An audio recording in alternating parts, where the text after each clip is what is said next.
نحمده ونصلي على رسوله الكريم اما بعد فاعوذ بالله من الشيطان الرجيم بسم الله الرحمن الرحيم ان الله وملائكته يصلون على النبي يا ايها الذين آمنوا صلوا عليه وسلموا تسليما۔ میرے واجب القدر احباب اور گھروں میں سننے والی میری معززہ مؤخرہ ماں اور بہنوں، السلام علیکم ورحمۃ اللہ وبرکاتہ۔ آج آپ کے سامنے سیرت رسول اکرم صلی اللہ علیہ وسلم کا دوسرا سبق لے کر حاضر ہوا ہوں، اور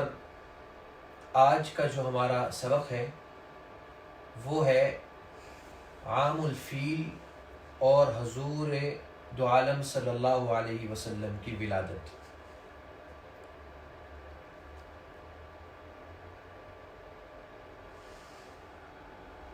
اسی کے بارے میں ہم تھوڑے سی گفتگو کریں گے، اور امید ہے کہ انشاءاللہ آپ کے لیے بہت ہی یہ گفتگو آپ کے لیے بہت ہی قابل محظوظ بھی ہوگی، اور اس سے بہت سارے فوائد بھی حاصل ہوں گے۔ سب سے پہلے یہ بات سمجھیے کہ عام الفیل، عام کا مطلب ہوتا ہے سال، اور فیل کہتے ہیں ہاتھی کو۔ تو عام الفیل کا مطلب یہ ہوا کہ ہاتھیوں والا سال۔ دراصل یہ عام الفیل جو ہے یا ہاتھیوں والا سال، اس سال ایک واقعہ رونما ہوا، جس واقعہ کی تفصیل آپ سورۃ الفیل میں بھی، آخری سپارہ سورۃ الفیل میں آپ اس واقعہ کو پڑھتے رہتے ہیں، اور عموماً نمازوں میں ہم اس سورہ مبارکہ کو پڑھتے ہیں۔ الم تر کیف فعل ربک باصحاب الفیل الم یجعل کیدہم فی تضلیل۔ اس واقعہ کے بارے میں تھوڑا سی تفصیل سمجھ لیجئے، کیونکہ اس واقعہ کو بہت زیادہ مناسبت حاصل ہے رسول اللہ صلی اللہ علیہ وسلم کی ولادت کے ساتھ۔ اس وجہ سے میں آپ کے سامنے چند گزارشات پیش کروں گا۔ معزز احباب اور معززہ سامعات، مکہ المکرمہ میں اللہ رب العالمین کا گھر موجود تھا، اور جیسے قرآن حکیم میں کہا گیا ہے کہ اس کی طرف لوگوں کے دل کھینچے چلے جاتے ہیں، باوجود اس کے کہ شرک اپنی عروج پر تھا، اور طرح طرح کی رسومات بھی لوگوں میں پائی جاتی تھی، لیکن اس کے باوجود لوگ حج کرنے کے لیے مکہ المکرمہ آیا کرتے تھے اور بیت اللہ کی زیارت کیا کرتے تھے۔ یمن صنعاء میں ایک بہت بڑی پاور بیٹھی ہوئی تھی، اور ادھر یہ ایک بہت بڑا یہ بھی مرکز تھا، اور ابرہہ یہاں پر گورنر تھا، اور یہ پورا علاقہ حبشہ، یہ حبشہ اور یہ پورا کا پورا علاقہ اس کے زیر تسلط تھا۔ اب مسئلہ یہ تھا کہ ابرہہ صنعاء کو لوگوں کی توجہ کا مرکز بنانا چاہ رہا تھا۔ اس کی خواہش یہ تھی کہ لوگ جمع مکہ المکرمہ میں نہ ہو بلکہ یہاں پر ہوں۔ اور آپ کے پاس معلوم ہے کہ جب دنیا سے لوگ، جب ورلڈ کمیونٹی جمع ہوتی ہے کسی جگہ پر، تو وہاں بزنس بھی چلتا ہے، دنیا وہاں پر آتی ہے، اور بہت سارے فوائد حاصل ہوتے ہیں۔ آج لوگوں کی کوشش ہوتی ہے کہ ایسے ایکسپو کیے جائیں کہ دنیا کے لوگ وہاں پر جمع ہوں، تو یہی ایک سوچ تھی جو ابرہہ کے ذہن میں بھی تھی۔ تو ایک وجہ تو یہ، دوسری وجہ یہ تھی کہ ابرہہ یہ چاہ رہا تھا کہ لوگوں کا توجہ بیت اللہ کی طرف نہ ہو بلکہ صنعاء اور یمن اور ان علاقوں کی طرف ہو۔ اس نے ایک بہت بڑا کلیسا اور چرچ تعمیر کروایا، جس کو قلیس کہا گیا، اور بڑا خوبصورت، اور بڑا اس پہ سونا اور چاندی کے ذریعے اس نے کام کروایا، اور بڑی محنت کی، وہ جب تیار ہو گیا تو لیکن ایک طرف تو اللہ کا گھر تھا، تو محبت تو ویسے ہی لوگوں کے دلوں میں ہوتی ہے، تو لوگ پھر بھی وہاں پر جاتے تھے۔ تو اب اس نے ایک پلان بنایا، ایک پلان یہ کیا کہ تاکہ لوگ مکہ المکرمہ سے ڈیٹریکٹ ہو کر صنعاء اور یمن آیا کریں، اس نے ایک پلان بنایا، اور اس پلان بنانے کا دو مقصد تھے۔ ایک تو یہ کہ لوگ اس طرف آئیں، اور دوسرا ایک بہت بڑی وجہ میں آپ کو سمجھا رہا ہوں، اگر یہ آپ کو یہ سامنے، یہ بحر احمر، ریڈ سی ہے، اور یہ ہے مکہ المکرمہ، اور یہ دیکھ رہے ہیں آپ، یہ دراصل ایک راہداری ہے، اور جتنی بھی تجارت ہوا کرتی تھی یہاں سے ہو کر جہاز وغیرہ گزرا کرتے تھے، سمندر کے ذریعے جو تجارت ہوتی تھی یہاں سے جہاز گزرا کرتے تھے، اور جن لوگوں کے قبضے میں یہ جگہ ہوتی تھی وہ پوری دنیا پر راج کرتے تھے، کیونکہ یہ تنگ سی، پیچھے سے سمندر بڑا ہے، یہ تنگ سی جگہ ہے، یہاں سے گزرنا ہی گزرنا ہے۔ اور آج کل بھی آپ دیکھ رہے ہیں کہ اسی طرح کی لڑائیاں چلتی رہتی ہیں، جیسے ایران میں آبنائے ہرمز ہے، اور یہ اس پہ لوگ لڑتے رہتے ہیں، ملک لڑتے رہتے ہیں۔ تو یہ مکہ المکرمہ جہاں پر لوگوں کی عقیدتوں کا محور تھا اور لوگ یہاں پر آیا کرتے تھے، اس کی دوسری وجہ یہ تھی کہ یہ چیمبر آف کامرس بھی تھا، یہاں تجارت بھی بہت ہوا کرتی تھی، بزنس بہت تھا یہاں پر، اور لوگ یہاں پر آتے، جہاں حج کرتے وہاں پر ساتھ ہی تجارتی سامان بھی لاتے، اور آگے جاتے اس کا مکہ کو بڑا فائدہ ہوتا تھا۔ تو ابرہا نے یہ سوچا، ایک تو یہ کہ لوگوں کی توجہ صنعاء کی طرف ہو جائے گی، اور دوسری یہ ہوگا کہ اگر میں مکہ المکرمہ پہ حملہ کروں اور بیت اللہ پر حملہ کروں تو یہ علاقہ بھی میرے قبضے میں آ جائے گا، اور اس طریقے سے پوری دنیا پر میرا راج ہو جائے گا۔ اس نے ایک لشکر تیار کیا، ہاتھیوں کا لشکر، اصحاب جس کو فیل کہتے ہیں، اور اس لشکر میں ہاتھیوں کا موجود ہونا بالکل ایسے ہی ہے جیسے آج کل کسی بھی ملک میں ان کے پاس JF تھنڈرز کا ہونا، بہترین ایک پاورز کا ہونا، ایسے ایٹم کا ہونا اس کی قوت سمجھی جاتی ہے۔ اسی طریقے سے وہ ہاتھی عرب نے دیکھے بھی نہیں تھے، اور پھر اتنا بڑا جانور، اسے ویسے ہی انسان گھبرا جاتا تھا۔ تو اس نے ایک ہاتھیوں کا لشکر تیار کیا، اور اس لشکر کو یہ لے کر سیدھا مکہ المکرمہ پہ چڑھائی کرنے کے لیے تیار ہو گیا۔ اور یہ پھر بیچ میں لمبے واقعات ہیں، میں ان تمام چیزوں کو سکپ کرتا ہوں، اور یہ مختلف علاقوں سے ہوتا ہوا صنعاء سے مکہ المکرمہ میں پہنچا، اور پھر اس نے مکہ سے پہلے طائف پہنچا، کیونکہ مکہ کی جو وادی ہے وہ نیچے ہے، طائف اوپر ہے، تو یہ یمن سے آیا، طائف میں پہنچا، تو اس نے وہاں پر ایک بہت بڑا گھر دیکھا جہاں لوگ عبادت کر رہے تھے، تو اس نے یہ سمجھا کہ شاید یہی بیت اللہ ہے، اور یہاں پر ہی اسی کو گرانا ہے۔ تو لوگوں نے اس کو وہاں پر کہا، نہیں بھائی، یہ بیت اللہ نہیں ہے، بلکہ جس کا تم قصد کر کے آئے ہو وہ آگے ہے، یہ تو بلکہ ایک بت لات ہے، اس کی عبادت کا ہے۔ تو آپ ایسے کریں، ہم آپ کے ساتھ ایک بندہ بھیجتے ہیں جو آپ کو راستہ دکھائے گا، اور جا کر بیت اللہ کو آپ جا کے تباہ کر دیں۔ اور انہوں نے ابو رغال نامی بندہ بھیجا۔ تو طائف مکہ المکرمہ سے یہ مکہ ہے، تو بالکل اس سے تھوڑا سا باہر ایک مغمس نامی جگہ ہے، یہ جگہ آج بھی موجود ہے، یہ وادی ہے۔ یہاں پر آ کر ابو رغال جو ان کو راستہ دکھا رہا تھا اس کا انتقال ہو گیا۔ اب آگے ان کو راستہ دکھانے والا مکہ کا کوئی نہیں تھا، تو اس ابرہا نے مکہ سے تھوڑا سا اس کے مضافات میں باہر ہی اپنا لاؤ لشکر،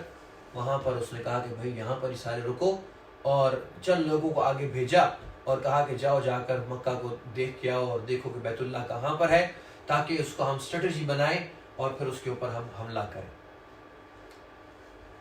جن لوگوں کو بھیجا گیا، چونکہ مکہ تو بالکل قریب ہی تھا اور یہ تھا بھی مضافات، تو یہاں پر مکہ والوں کے جو جانور تھے وہ چرتے تھے۔ تو یہ جب گئے تو وہاں پر انہوں نے سارا راستے وغیرہ دیکھے، کہ مکہ میں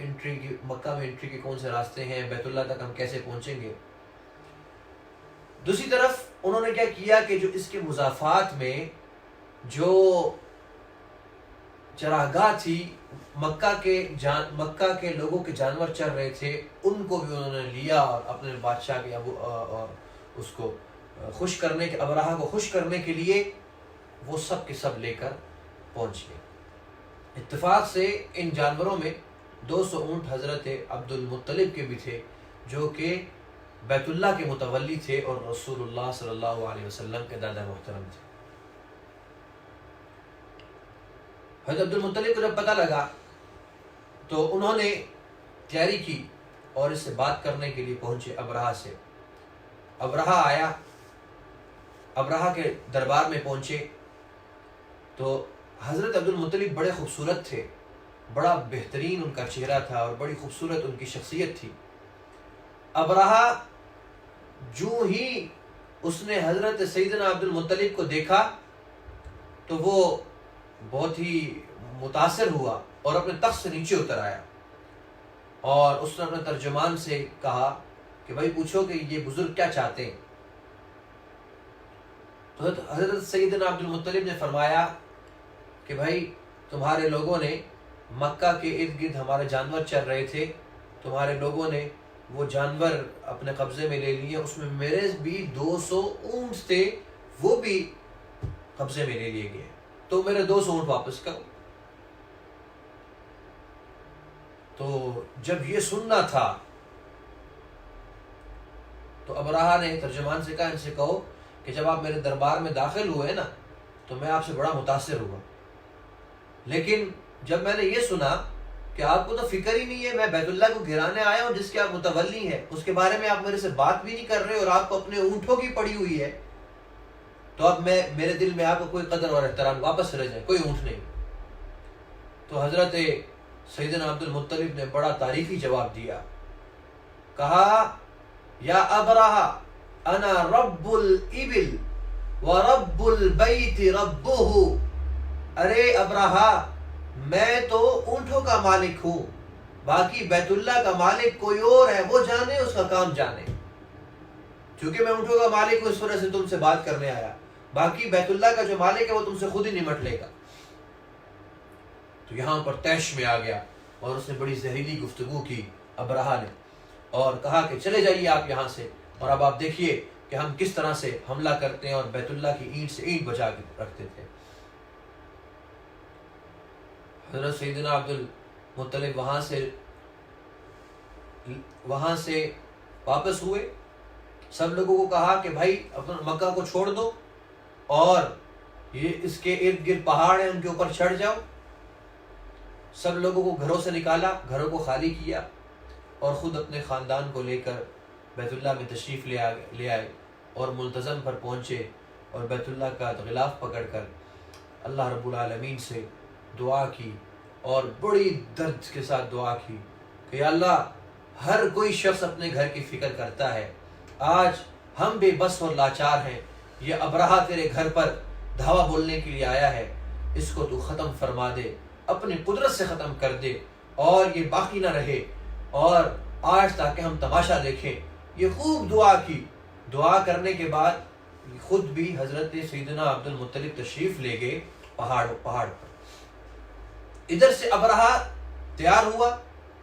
اس نے ہاتھی جو چلانے والے تھے فیلبان کو کہا کہ بھائی تیاری کرو، اور بیت اللہ کی طرف اس کا رخ کیا اور بیت اللہ میں داخلے کی کوشش کرنے لگا۔ تو کیا ایک عجیب و غریب ایک منظر یہ چشم فلک نے دیکھا کہ بیت اللہ کی طرف جب ہاتھیوں کا رخ کیا جاتا تو وہ چلتے ہی نہ تھے، اور جب ان کا رخ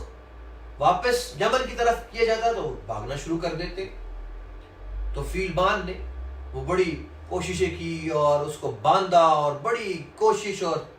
ہمت کی کہ کسی طریقے سے بیت اللہ کی طرف اس کا رخ کیا جائے، لیکن ہاتھیوں نے کہاں چلنا تھا۔ ابھی یہی تگ و دو میں لگے ہوئے تھے کہ اچانک آسمان پر ایک آواز نمودار ہوئی اور چشم فلک نے دیکھا کہ چند پرندے ہیں جو کہ آسمان پہ نمودار ہوئے، اور ان کے منہ میں چھوٹے چھوٹے دانے ہیں، چھوٹے چھوٹے پتھر ہیں، اور وہ ان ہاتھیوں پر اور فیل بانوں پر آئے، اور ایک ایک پتھر انہوں نے پھینکا تو کیا ہوا؟ فَجَعَلَهُمْ كَعَصْفٍ مَأْكُولٍ۔ اللہ خود فرما رہے ایسا ہوتا کہ وہ پتھر چھوٹا سا کنکر آتا اور آ کر وہ شخص جو اس ہاتھی کے اوپر بیٹھا ہوتا، اس نے خود پہنا ہوا ہوتا لوہے کا، اس کو چیرتا، آدمی کو چیرتے ہوئے، اور اس ہاتھی کو 2 ٹکڑوں میں تقسیم کر دیتا۔ اس طرح اللہ رب العالمین نے اپنے گھر کی چھوٹے چھوٹے پرندوں سے،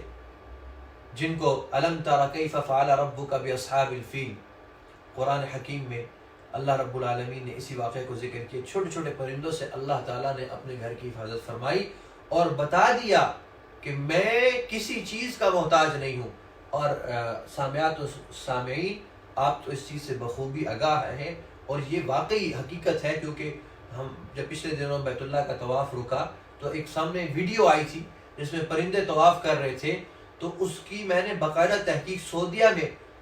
کروائی، تو معلوم ہوا کہ یہ سچی ویڈیو ہے۔ حقیقت میں ایسا ہوا کہ اللہ رب العالمین جب انسانوں نے طواف کرنا چھوڑا تو اللہ نے پرندوں کو بھیج دیا، انہوں نے اللہ کے گھر کا طواف کرنا شروع کر دیا۔ اس واقعہ کو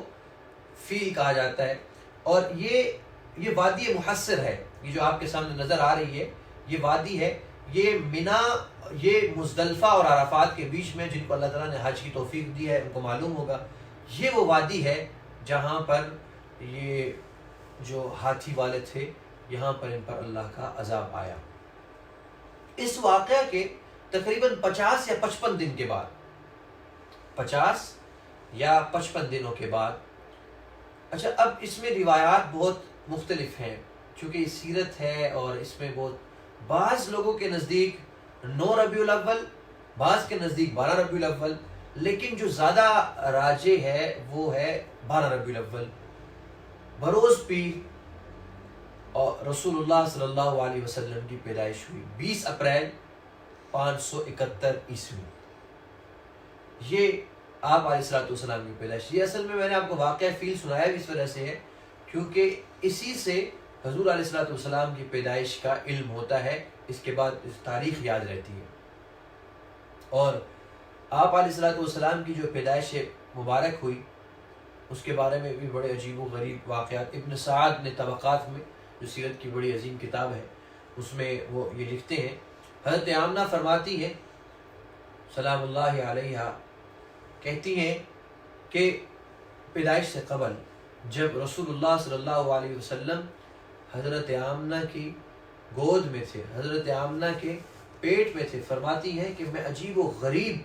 قسم کے واقعات میں صدر و نما ہوتے تھے۔ میں کیا کرتی، میں جب جاتی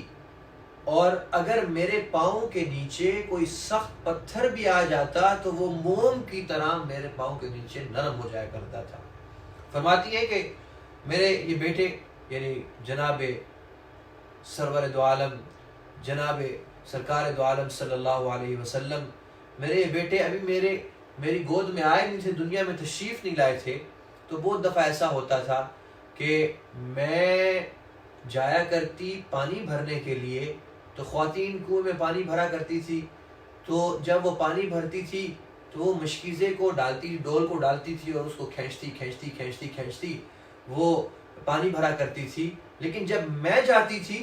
تو کنویں کا پانی بالکل اوپر منڈیر پہ آ جایا کرتا تھا۔ سبحان اللہ۔ ایسے ہی فرماتی ہے، ایک مرتبہ حضرت عبد المطلب نے کہا، حضرت عبد المطلب نے جناب آمنہ کی ساس سے کہا، یعنی حضرت عبد المطلب نے اپنی گھر والی سے، بیگم سے کہا کہ دیکھو میں بڑی دفعہ میں نے کوشش کی ہے،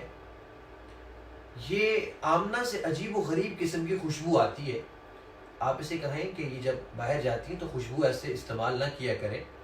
کیونکہ ان کے شوہر فوت ہو چکے ہیں، ان کا انتقال ہو گیا ہے، تو اچھا نہیں لگتا اس طرح سے خوشبو کا استعمال کرنا۔ تو حضرت سیدہ آمنہ کی جو ساس تھی وہ کہنے لگی کہ میں نے تو بڑی دفعہ کوشش کی ہے اس سے پہلے، لیکن میں جب بھی ان کے قریب جاتی ہوں، اور آمنہ کے یہ حالات تھے، سیدہ آمنہ فرماتی ہیں کہ ایک دن ایسا ہوا کہ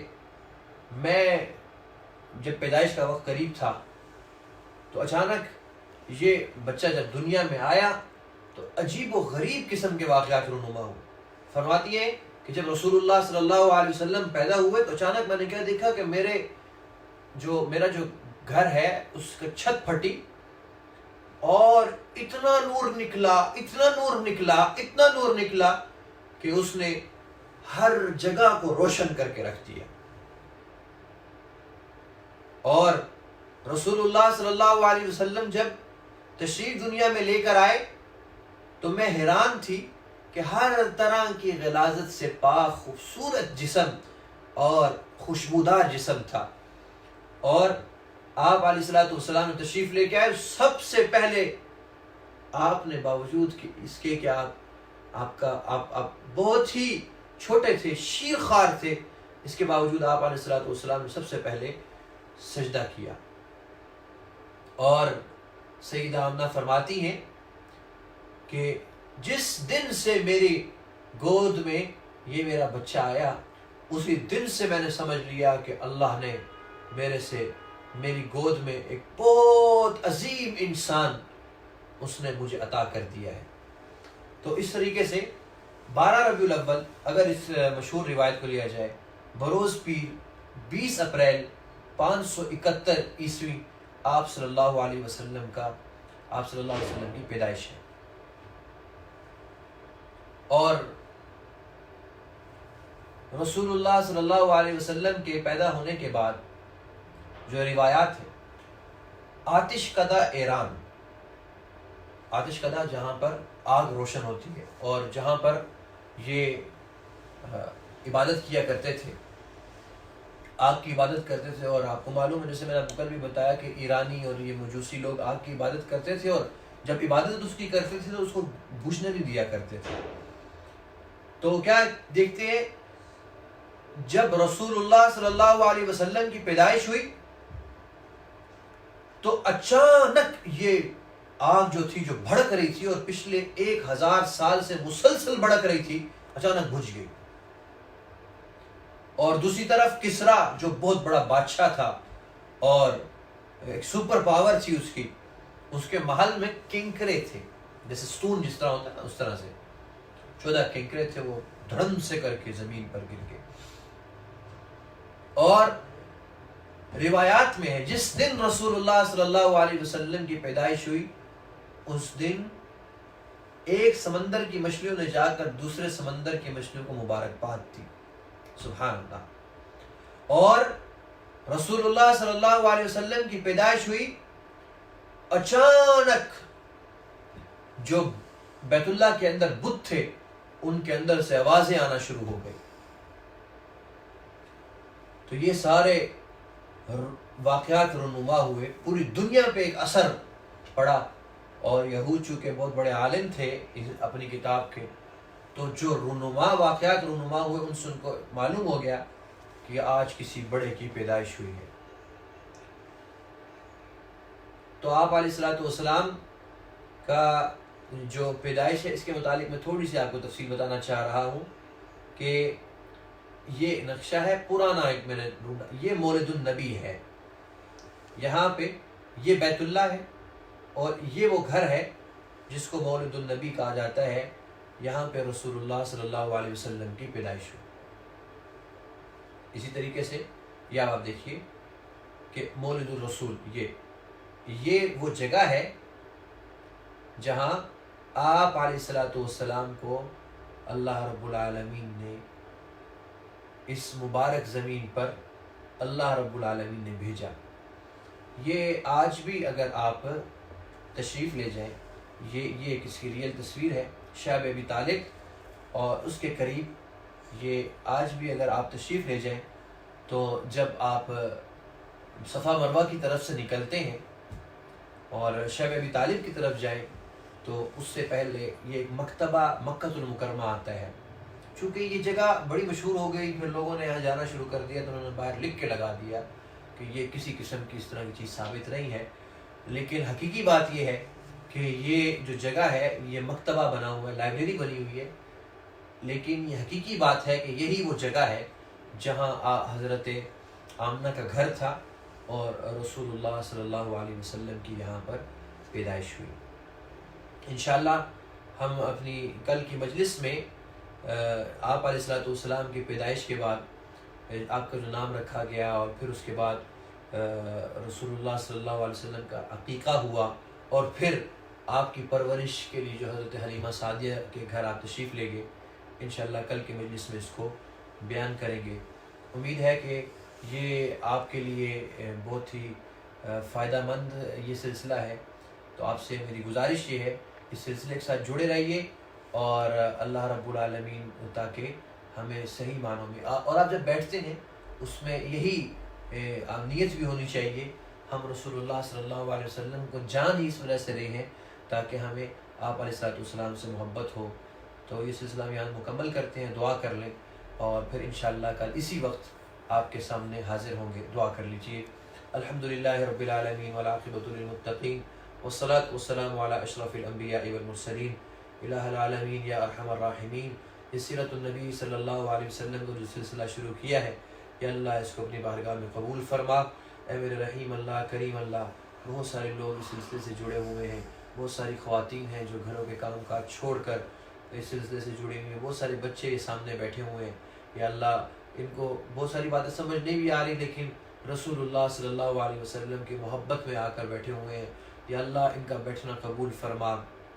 یا اللہ ان احباب کا جڑنا قبول فرما۔ اور یا اللہ ہم سب گزارش کرتے ہیں، ہم سب یہ آپ سے التجا کرتے ہیں، ہمارے ملک و پوری دنیا میں جو مشکل حالات آئے ہوئے ہیں ان کو دور فرما، اور جلد از جلد یا اللہ اس وبا کا خاتمہ فرما اور اس کا پھیلاؤ روک دے، اور میرے رحیم اللہ جلد از جلد اس لاک ڈاؤن کو ختم فرما اور پورے پاکستان کو کھول دے، اپنا فضل و کرم فرما۔ وصلی اللہ تعالی علی خیر خلق محمد وعلی آلہ وصحبہ اجمعین برحمتک یا ارحم الراحمین۔